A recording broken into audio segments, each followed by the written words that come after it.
Yes guys, tingnan natin itong paanong electric pan na ito, no? Itong stand pan.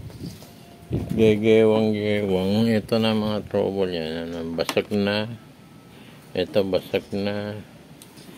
Iisa na lang yung matibay-tibay. Yung ginagawa ko kasi pinapatungan ko lang ng mga karton, no? Kung ano man. Ito maluwag na rin. So guys, tingnan nyo ako, no, kung paano natin re-remedyohan to. Iisipin pa natin, no. Ay, una inisip ko, meron naman akong glue na epoxy. Baka hindi, pag nagmo-move, medyo mahirap eh. Babalik din, gegewang-gewang. Bigyan natin ng combination glue at saka kung ano yung magagawa ko. Yan natin guys, ha.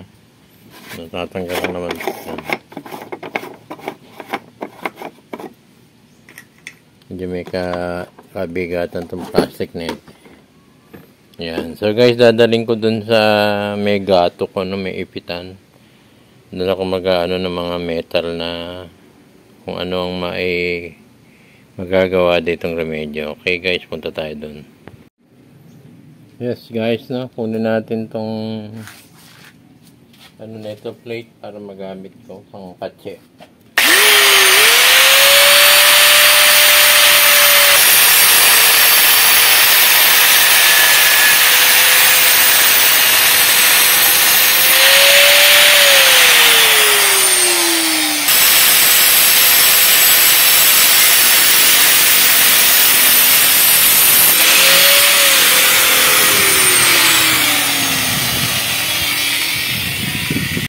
So guys, na-prepare ko na yung mga gamitin. Kakabit natin to dito. Gumawa ako ng template, no. Yan, i-ribbit ko, tsaka ako lalagyan ng epoxy. So, tingnan natin, ha. Titimpa muna ako dito para may dikit. So guys, eto guys, may glue na. Kalat muna natin.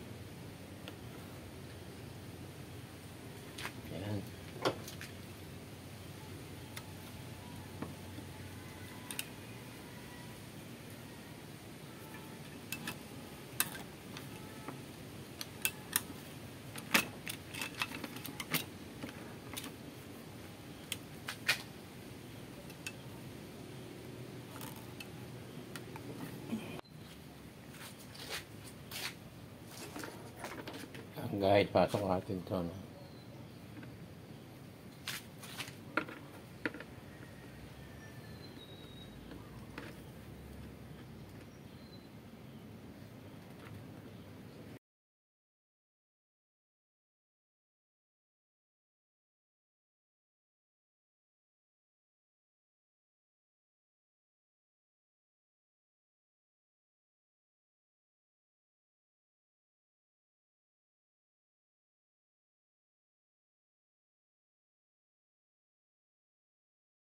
Guys, mamaya na natin ipupul, no, dahil ibabalance pa natin siya. Then, ito second. Baba pa tayo dito.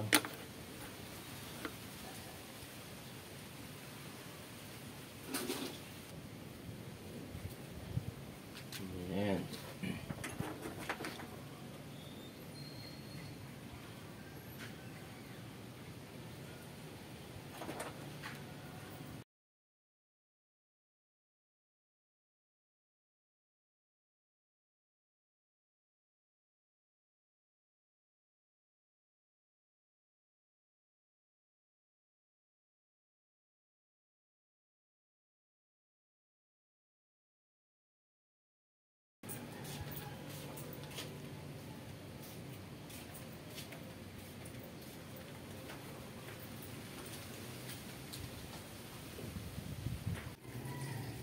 Yes guys, no, naporma na natin sa mga plate, no, steel plate. Ang gagawin naman natin ngayon ay i-glue natin yung ibabaw.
Yes guys, eto guys, no?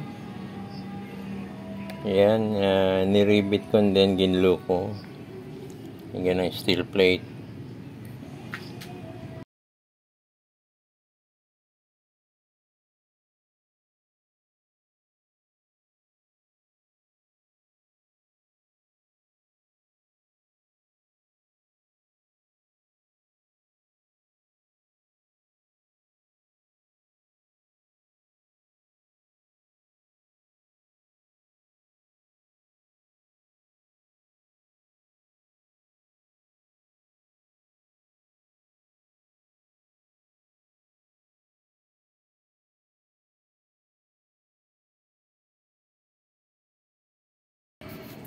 So guys, thank you for watching and please subscribe that TechMech channel.